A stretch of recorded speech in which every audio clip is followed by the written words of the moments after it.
Hola, soy Feike, el holandés errante. Estoy aquí delante de la Casa Festera de Viena y entonces vamos a hacer una entrevista a un hombre muy conocido de Viena. Es el conservador del Museo Festero. Es el hombre que ha escrito más de 13 libros, de los cuales 5 sobre las fiestas de moros y cristianos en Viena. Investigador, historiador. Vamos allí a entrevistar que el hombre que yo lo llamo el sabio, José Fernando Domene Verdú. Vamos a ver si tiene respuestas a las preguntas que le voy a hacer.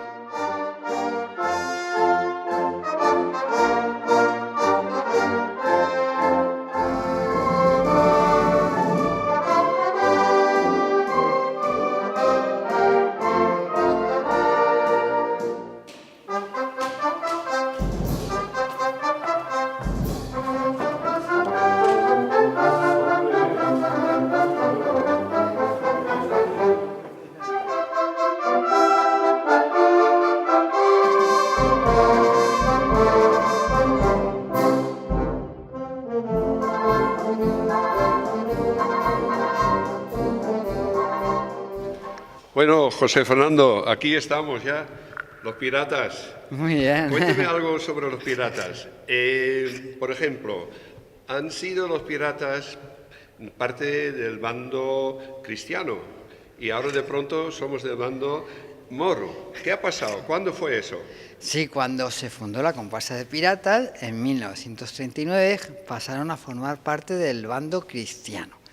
Pero luego, unos pocos años más tarde, en 1947, pasaron al bando moro para equilibrar el número de comparsas entre los dos bandos, que estaban desequilibrados. Había más comparsas en el bando cristiano que en el bando moro, y así pues se equilibró en cierta manera. Otra cosa, tú sabes que soy holandés y en 1830 el norte de Bélgica, Flandes, esto se quedó fuera de Holanda, de los Países Bajos, y entonces Flandes, háblame de el grupo de los tercios de Flandes. Ah, la comparsa de los tercios de Flandes, sí. Es una de las comparsas más antiguas de Villena. No sabemos, no se conoce el año en el que se fundó, pero sí que la primera vez que se documenta es en 1884. Y además el alférez fue Aquilino Juan Ocaña, un escritor y poeta villenero conocido. Luego ya no sabemos nada hasta que sabemos que desapareció, porque ya conocemos las comparsas que participaron en las fiestas a partir de 1906 y no figuran los tercios de Flandes hasta que, se refundó, reapareció otra vez en 1927. Aquí en Viena. En Viena. La década de los años 20, que fue una época de auge económico cuando aparecieron varias comparsas de Viena. Y duraron poco, porque desaparecieron en 1932. Fue el último año que desfilaron, debido a la crisis económica de principios de los años 30, sobre todo después de la crisis de 1929, que afectó a todo el mundo y también a España, aunque menos. Y ahí paró. Y ahí ya desapareció la comparsa.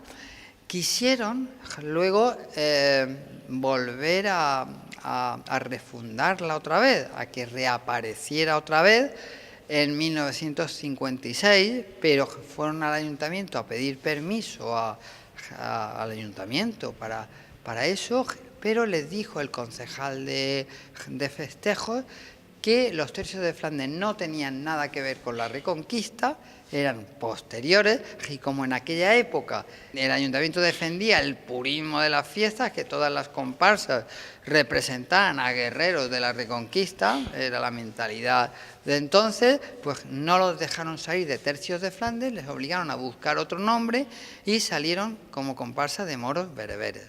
Había muchos cambios entonces, ¿no? Y uno de los cambios que hoy en día está pasando, de que ya las mujeres pueden coger las mismas cargos que los hombres, ¿no? Hoy en día también se puede ser capitana, regidora e incluso regidor.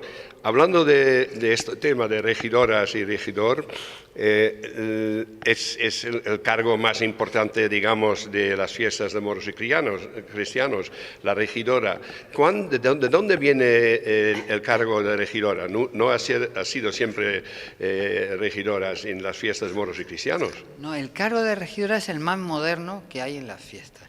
Es decir, si bien el capitán y el alférez de cada comparsa están documentados por primera vez en 1638, ya en el siglo XVII eran los cargos de las milicias o de la soldadesca, como se llamaba entonces, son cargos muy antiguos, militares. El de regidora es moderno, porque apareció en 1955. Vaya. Ya tiene 64 años. Bueno, poco tiempo, ¿no? En la historia. Pero en la historia de nuestras fiestas es poco tiempo, ¿no? Luego aparecerían los cargos de madrina, porque formaban parte de la corte de honor de la regidora. El primer año no se llamó regidora, se llamó reina de las fiestas. Ajá. Pero fue un poco imitando las fallas de Valencia, la fallera mayor, igual que ese mismo año se empezó a hacer la ofrenda, también imitando la ofrenda de flores de las fallas de Valencia. Pero el año siguiente el concejal de festejos dijo que propuso que se cambiara el nombre, porque dijo que la reina de las fiestas de Villena era la Virgen de las Virtudes. También he entendido hubo que cambiar el nombre y la llamaron regidora, como se llamaban antiguamente los concejales del ayuntamiento. Que el concejal se llamaba regidor. Eran regidores, los concejales hasta el siglo XIX se llamaban regidores. Otra cosa que quería preguntar sobre una figura muy, muy importante para nuestras fiestas es la figura efigie, la Mahoma. ¿De dónde viene la Mahoma? Es la primera cuestión. ¿Desde cuándo y dónde? ¿Y qué piensas con todas las cosas que hay sobre esta figura? ¿Cómo va a ser su futuro? Bueno, la Mahoma es un elemento de las fiestas de moros y cristianos muy antiguo. Ya está documentado prácticamente en las fiestas de moros y cristianos que se celebraron en Jaén en 1463. Ya entonces aparece, bueno, la figura. Luego existía en las fiestas de Alicante del siglo XVII y XVIII, o por lo menos un cargo muy similar a la Mahoma. Luego aparece también las fiestas de Orihuela de 1784, en Viena concretamente ya es cedida por Biar, porque la Mahoma es de Biar, en 1838, entonces, en aquella época, en el siglo XIX, al terminar la embajada, la segunda embajada, la cabeza de la Mahoma, que era de cerámica, se la llenaba de pólvora, se le ponía un puro que hacía de mecha, se le encendía y le explotaba la cabeza. Vaya, qué fuerte, ¿no? Entonces la Mahoma era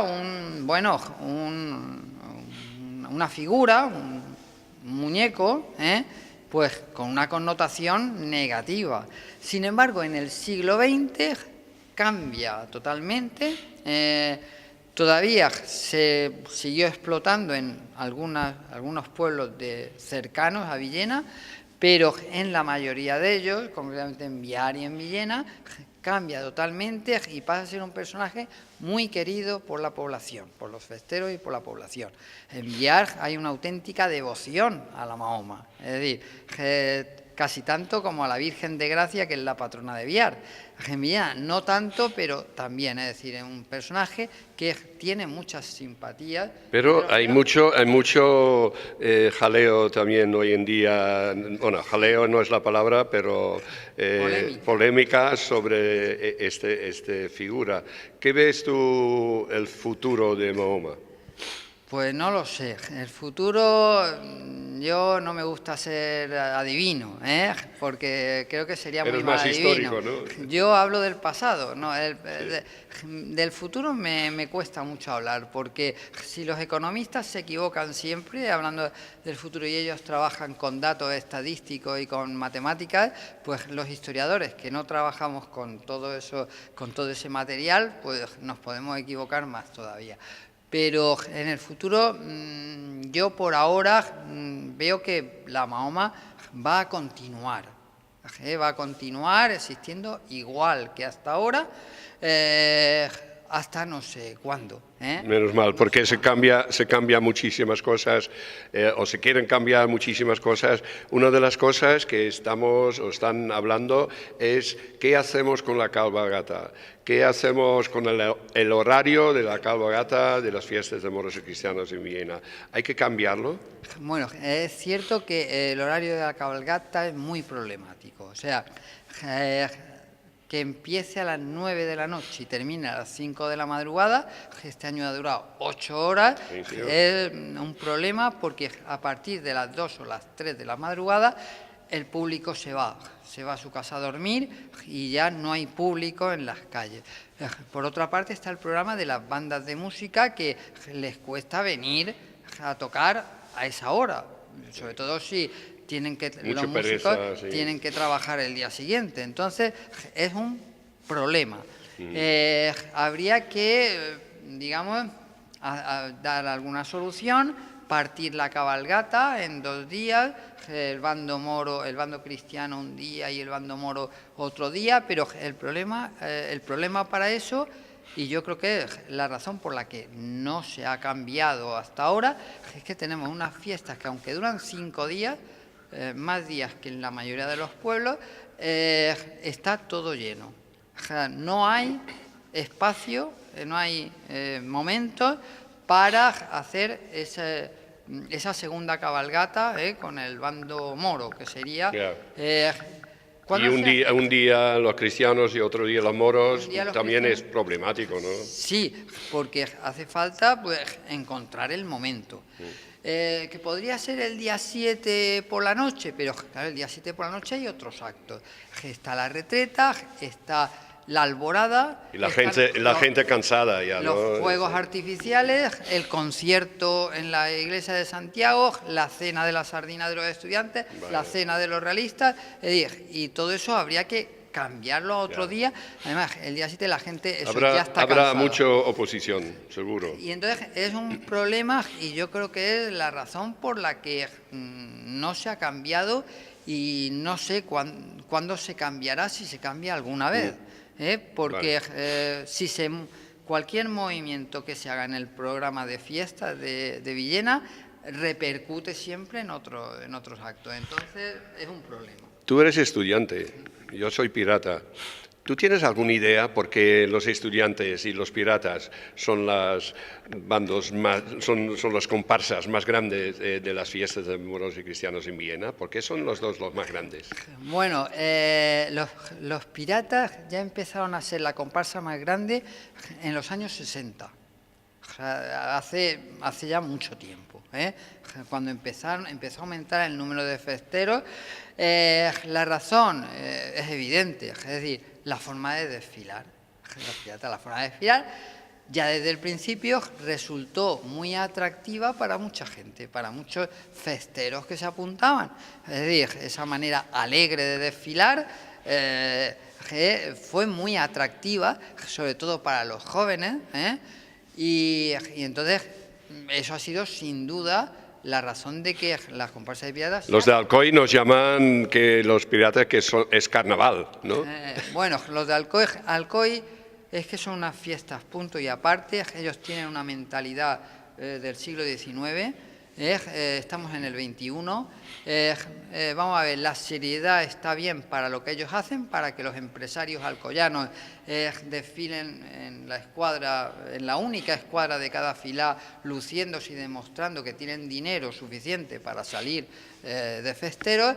En Villena las fiestas son completamente distintas. Aquí nos gusta divertirnos, nos gusta pasarlo bien, hacer fiestas, que haya solidaridad en todos los festeros, que sean unas fiestas participativas. Sí. Y que nos lo pasemos bien. Es una mentalidad completamente distinta. Claro, esa función, la comparsa de piratas, es la que mejor la cumple. Perdone que te he cortado. ¿Y la comparsa de estudiantes? Y la comparsa de estudiantes era una comparsa pequeña a finales de los años 50.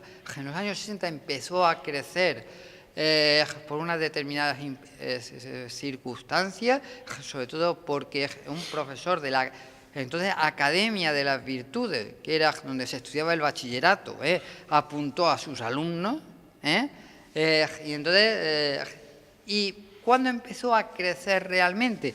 En los años 70, cuando compró la Troya y la reformó, la arregló y empezó la sala de fiesta de la Troya. La Troya fue un fenómeno festivo importantísimo, no voy a decir en la comparsa de estudiantes solo, sino en las fiestas de Villena, hasta principios de los años 2000. Eso hizo que se apuntara mucha gente, sobre todo muchos jóvenes, que apuntándose a la comparsa de estudiantes entraban gratis a la Troya. Eso influyó. Eso influyó en que, claro, todos los festeros... Era una forma de marketing.